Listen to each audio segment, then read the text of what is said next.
अस्सलाम वालेकुम साथियों, हमारे यूट्यूब चैनल पर आपका स्वागत है।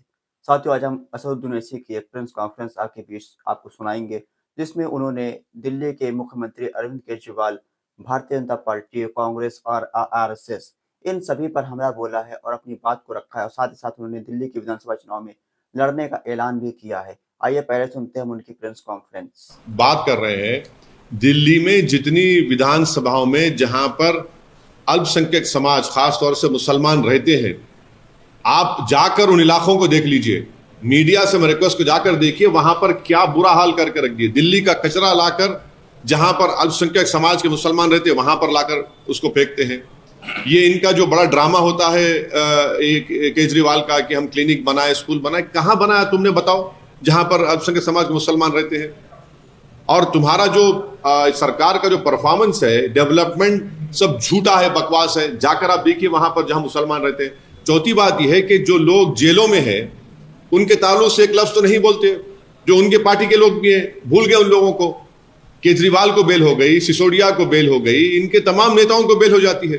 और जब दिल्ली में जेनोसाइड हो रहा था, ठीक है, लॉ एंड ऑर्डर इनके पास नहीं है, मगर आप क्या करते हैं, मुख्यमंत्रियों पर राजघाट पर जाकर बढ़ी आते हैं। आप मरने वालों को एस ग्रेशिया का जो पैसा देते हैं उसमें भी आप कम्युनिज्म करते हैं। तो ये सब ड्रामेबाजी हो रही है। रियल डेवलपमेंट जहां होने का है, जहां पर दलित और मुसलमान रहते हैं, कुछ नजर नहीं आता हमको। एक ही है, दोनों की पैदाइश, इनको पैदा करने वाली अम्मा का नाम है आरएसएस। एक को जनसंघ को पैदा किया उन्होंने, बाद में फिर वो 1980 में बीजेपी बनी। एक को उन्होंने 2012-13 में एक बड़ा इंस्टीट्यूट है वहां पर, लैब ग्रोन है ये हिंदुत्व, वहां पर पैदा किया इसको।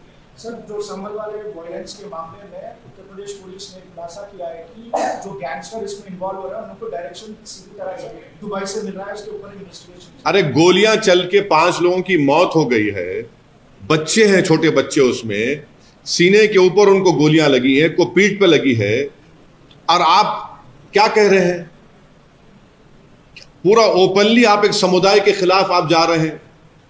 क्या ये जेब देता है वहां की एडमिनिस्ट्रेशन को कि आप एक ही समुदाय के खिलाफ जाए? आप इंसाफ करिए। इंसाफ का मतलब तो ये नहीं है कि आप उनको दबाए, उनको डराए। 80 से ज्यादा बच्चों को तो आप पकड़ चुके हैं। और एएसआई प्रोटेक्टेड मॉन्यूमेंट है संभल की मस्जिद, और उसके 5 फीट पर आप आउटपोस्ट बना रहे हैं। जरा तो शर्म आनी चाहिए कि तुमको एएसआई का जो कानून है 100 मीटर्स का, उसको पास हो लिहाज नहीं है। आप परमिशन लिए एएसआई से? बताइए। वक्फ बोर्ड का डॉक्यूमेंट है, सुन्नी वक्फ बोर्ड का डॉक्यूमेंट है, बोलते उसको फेक है। तो अगर फेक है तो सुन्नी वक्फ बोर्ड पे केस बुक करिए। चलिए, आप क्या कर रहे हैं लोग? एक तरफा जुल्म हो रहा है वहां पर संभल में पूरा। और संभल को नया, वो जो 1980 और 90 में जो तमाशे हुए थे, उस तरह का माहौल पैदा करने की कोशिश की जा रही है संभल में। सर, दिल्ली के चुनाव के मद्देनजर आप पे भी आरोप लग रहा है कि आप चुन के दंगों के आरोपियों को टिकट दे रहे हैं। एक बात सुनिए, इंदिरा गांधी के कत्ल के बाद जो सिखों पर जेनोसाइड हुआ और जितने एक्यूज थे उनको किस पार्टी ने टिकट दिया? किसने उनको मेंबर ऑफ पार्लियामेंट बनाया? और फिर दूसरा यह है कि मौजूदा जो रूलिंग पार्टी है, मुख्यमंत्री पर खुद केस है, उनके बड़े बड़े नेताओं पे केस है। अब बीजेपी की बात ले लीजिए, कितने बीजेपी के सांसद हैं जो पार्लियामेंट में हैं, उन पर केस नहीं है, सब दूध के धुले हुए हैं। किसने यूएपीए जिस पे लगा था उसको एमपी बनाया? मैं फिर से कह रहा हूं कि कभी अपने गिरेबान में झांक कर देख लीजिए। एक उंगली अगर हमारी तरफ आप उठा रहे हैं तो 4 उंगलियां, और ये फैक्ट्स आपको आईना दिखाएंगे। मतलब आप उनको टिकट दे रहे हैं? मैं टिकट देना नहीं देना मेरे पार्टी का काम है, और टिकट उन्हीं को दे सकते जो लीगली इलेक्शन लड़ सकते हैं। तो जो लीगली इलेक्शन लड़ सकते हैं, इलेक्शन लड़ेंगे।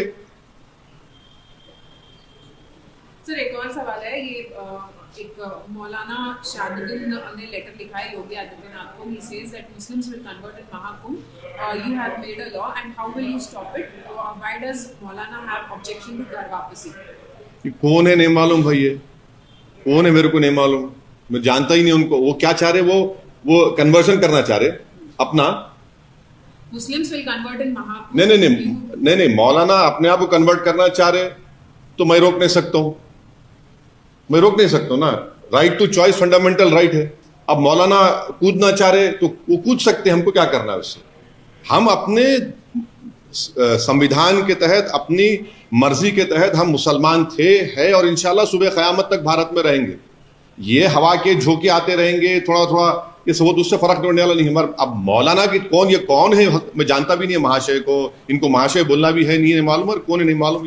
ये वो जाने, वो नहीं मालूम कौन है, मैं जानता नहीं उनको। महाकुंभ अभी शुरू होने वाला नहीं है। तो क्या उसका बोलने का मतलब क्या है, क्या करना चाह रहे हो? उन्होंने लेटर लिखा है योगी आदित्यनाथ को सेइंग कि Muslims will convert in the Mahakumbh, you have made a law, how will you stop it. मतलब मुस्लिम्स जो है वो कन्वर्ट होंगे महाकुंभ में। महाकुंभ जो प्रयागराज में हो रहा है। नहीं, वो बेचारे वो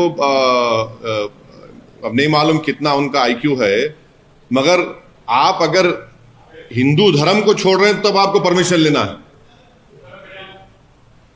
तब आपको परमिशन लेना है, माने कलेक्टर से परमिशन, इससे परमिशन। और इसको आप जक्सटापोज करिए यूनिफॉर्म सिविल कोड से। यूनिफॉर्म कहां रहेगा फिर? बात कर रहे हैं दिल्ली में जितनी विधानसभाओं में जहां पर अल्पसंख्यक समाज, खास तौर से मुसलमान रहते हैं, आप जाकर उन इलाकों को देख लीजिए। मीडिया से मैं रिक्वेस्ट को जाकर देखिए, वहां पर क्या बुरा हाल करके रख दिए। दिल्ली का कचरा लाकर जहां पर अल्पसंख्यक समाज के मुसलमान रहते हैं वहां पर लाकर उसको फेंकते हैं। ये इनका जो बड़ा ड्रामा होता है। एक तो सुना साथियों आपने किस तरह से बैरिस्टर असदुद्दीन ओवैसी साहब ने अरविंद केजरीवाल पर यह आरोप लगाया है कि अरविंद केजरीवाल की सरकार ने दिल्ली के खास तौर से अल्पसंख्यक बाहुल जो इलाके हैं, मुस्लिम बाहुल जो इलाके हैं, उनमें विकास के कार्य नहीं करवाए हैं। और साथ ही साथ उन्होंने यह भी इल्ज़ाम लगाया है कि जो उनके मुस्लिम लीडरान जो जेल के अंदर है या फिर उनके खुद की पार्टी के मुस्लिम नेता जो जेल में हैं, उनके लिए भी अरविंद केजरीवाल या फिर उनकी पार्टी ने कोई आवाज़ नहीं उठाई। बल्कि जब सब मनीष सिसोदिया फिर अरविंद केजरीवाल जेल के अंदर थे, उस वक़्त इन लोगों ने बहुत ज़्यादा इस चीज़ का विरोध किया था। लेकिन कोई मुस्लिम नेता जब जेल के अंदर था या फिर जेल के अंदर है, तो उसके लिए इनकी पार्टी ने कोई आवाज़ नहीं उठाई है। साथ ही साथ बैरिस्टर असदुद्दीन ओवैसी साहब ने प्लेसेस ऑफ वर्शिप एक्ट का भी ज़िक्र किया और कहा है कि प्लेसेस ऑफ जो वर्शिप एक्ट है, इसको पूरी तरीके से लागू करना चाहिए, इसकी अनदेखी नहीं करनी चाहिए, भारत के अंदर विकास कार्यों को आगे बढ़ाने के लिए। बैरिस्टर असदुद्दीन ओवैसी साहब ने आगे ये भी कहा है कि यहाँ पर जो संभल के अंदर जो भी वहाँ पर हिंसा हुई है, उसके लिए सीधा-सीधा ज़िम्मेदार भारतीय जनता पार्टी और उसके लोग हैं, क्योंकि यहाँ पर भारतीय जनता पार्टी और उसके लोग जो हैं, वो सीधा-सीधा प्रताड़ित करने का काम कर रहे हैं, खास तौर से वहाँ के अल्पसंख्यक मुसलमानों को।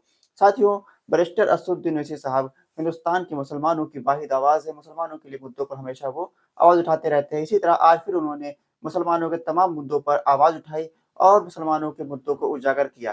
साथियों, आपकी क्या राय है? क्या बैरिस्टर असदुद्दीन ओवैसी साहब हिंदुस्तान के मुसलमानों की आवाज़ हैं या नहीं हैं? अपनी राय हमको कमेंट बॉक्स में दें। साथ ही साथ हमको ये भी बताएँ कि बैरिस्टर असदुद्दीन ओवैसी साहब को हिंदुस्तान के मुसलमान कितना ज़्यादा पसंद करते हैं? अपनी राय कमेंट बॉक्स में हमको दें। साथ ही साथ हमारे चैनल को सब्सक्राइब भी करें, वीडियो लाइक करें और वीडियो को हमारे तमाम ग्रुपों में शेयर भी कर दें। खुदा हाफ़िज़।